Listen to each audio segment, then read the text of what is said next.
충치가 생기기 전에 안 썩게 하는 방법이 뭐가 있을까요? 아직 건강한 치아에는 치면열구 전색술을 해주면 됩니다. 아프지 않고 무섭지도 않아서 다음에 또 할 수 있을 것 같아요. 안녕하세요. 기획공장 보험 PT 오늘의 강사 서유라입니다. 초보 청구자분들을 위한 알아듣기 편한 치과 건강보험 청구 시작해 볼게요. 지금 우리 소중한 아이들에게 영구치 어금니가 올라오고 있다면 아프지 않고 깎아내지 않고 재빨리 끝내는 예방치료인 치면열구 전색술 놓치면 안 되겠죠. 오늘은 치면열구 전색술 엄마들이 미리 알아두면 치료가 필요해지기 전에 예방할 수 있는 타이밍이 있습니다. 치면열구 전색술은 18세 이하 학령기 아이들에게 어금니 부위가 썩기 전에 적용하는 예방처치입니다. 그런데 치면열구 전색술은 홈메오기 또는 실란트라는 용어를 혼용해서 부르기도 합니다. 그 이유는 교환면에 있는 좁고 깊은 홈을 열구라고 하고 그 열구에 있는 틈을 메우고 채운다라고 해서 치면열구 전색술이라고 하는 거예요. 그래서 같은 의미로 홈 메우기라고도 합니다. 영어로 하면 재료를 사용해서 미세한 틈을 막는다라는 뜻으로 실란트라고도 하는 거예요. 왜 그럼 어금니 씹는 면에 예방치료를 해야 할까요? 네, 맞습니다. 어금니 씹는 면 충치는 대부분 쭈글쭈글하고 깊고 좁은 열구에서 시작이 되기 때문이에요. 특히 이제 막 올라온 연구치는 아직 미성숙하기 때문에 충치가 빠르게 생길 수 있는 특징을 차단해 주는 것이 포인트라고 보시면 됩니다. 그런데 치면열구 전색술은 모든 치아에 보험 적용을 받을 수 있는 것은 아니에요. 급여 적용되는 치면열구 전색술도 딱 조건이 있습니다. 만 18세 이하 대상이어야 하고요. 아직 교환면은 충치에 이완되지 않은 건전한 제1, 2 대구치여야 합니다. 간혹 작은 어금니인 소구치도 급여 적용이 안 되나요? 라고 문의를 주시는데요. 현재 급여 대상에 포함이 되지 않아서 작은 어금니인 소구치는 비급여 대상입니다. 세부 산정 기준을 살펴보면 1치아당 산정이 가능하고요. 상하 좌우 제1, 2 대구치 총 8개 치아에 적용이 되고 있는데요. 1일 최대 8개를 모두 시행해도 청구가 가능합니다. 하지만 안전하고 꼼꼼한 진료를 위해서 나눠서 하는 것이 좋겠죠. 진찰료는 별도로 인정이 되고 있지만 실란트 재료와 방습을 위한 러버댐 장착술은 치면열구 전색술 행위습과에 모두 포함되어져 있기 때문에 별도로 청구는 불가능합니다.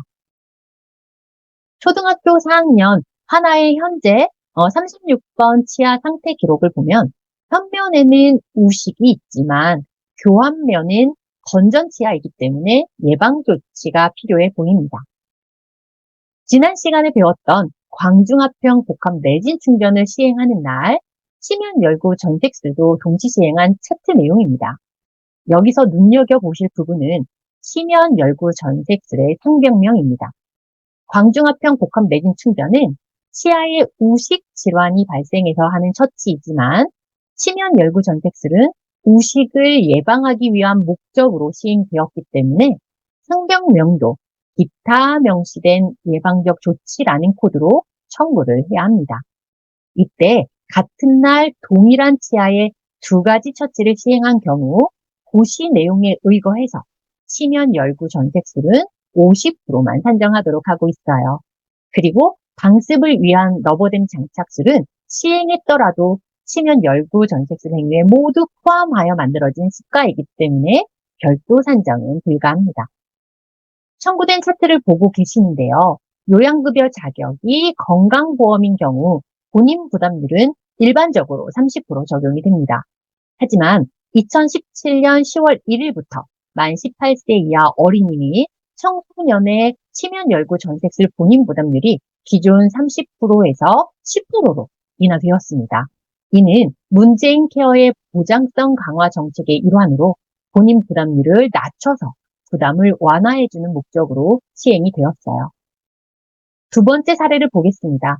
본원에서 시행했던 실란트가 탈락해서 내원한 사례인데요. 재청구가 가능한지 질문을 주셨어요. 치면 열구 전색술의 급여 기준 고시를 살펴보면 탈락 또는 파절 등으로 2년 이내에 동일 의료기관에서 동일 치아에 제도포를 시행한 경우의 비용은 별도 산정이 불가하다라고 하고 있습니다. 한 번 할 때 제대로 해달라는 의미가 아닐까 싶어요. 하지만 그렇다고 해서 무조건 전부 무료는 아닙니다.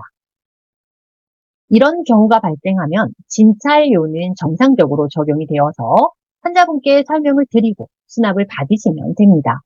치과에서 사용하는 청구 프로그램에서 진찰료만 청구가 가능하도록 만들어진 청구 탭, 저번 시간에 공부했었죠. 구강검진이라는 문구로 쉽게 찾으실 수가 있습니다. 여기서 구강검진 탭은 진찰료만 발생하는 진료를 할 때 이용할 수가 있고요. 어떤 기본 진료를 했는지 제목에서부터 수정도 가능하니 활용해 보시면 좋을 것 같습니다. 자주 하는 질문입니다. 타치과에서 치면 열구 전색술을 했었는데 탈락이 되어서 본원에서 재시행을 했다라고 합니다. 그러면 이것도 진찰료만 청구하나요? 라고 질문을 주셨는데요. 정답은 X입니다.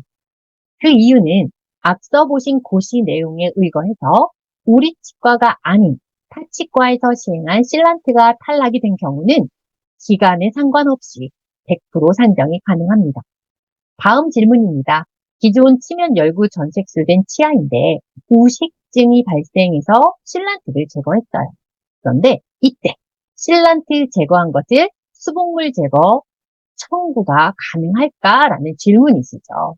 정답은 X입니다. 수복물 제거가 인정이 되는 경우는 우식이나 마모 등으로 손상된 부위를 복구하기 위해서 채워지는 재료들을 제거할 때 청구할 수가 있는 거예요. 그러한 이유로 실란트는 예방처치 목적으로 빈틈을 채워서 막는 것이기 때문에 그 행위의 정의가 다르므로 수복물 제거는 인정이 불가합니다. 즉, 실란트는 채워지는 충전재는 아니고 충치를 예방하기 위해서 발라주는 코팅제다라고 생각을 해주셔야 하는 거죠. 오늘의 내용을 정리하면 급여 대상자 조건이 있었죠. 네, 18세 이하 아동의 대상이 되고요. 제1, 2 대구치에 한정돼 있다라는 것을 반드시 기억을 해주셔야 합니다. 두 번째로, 일일 최대 개수 제한은 없습니다. 하지만 우리 아이들의 컨디션을 봐가면서 상하 좌우 나눠서 하시는 것도 좋겠죠. 세 번째로, 2년 이내 본원 실란트를 재시행 시 진찰료만 산정이 가능하다라는 점 여러분들 놓치지 마시고 청구에 적용해 보시기 바랍니다. 오늘의 내용이 도움이 되셨다면 다음 강의도 함께 해주세요. 지금까지 기획공장 보험 PT였습니다. 감사합니다.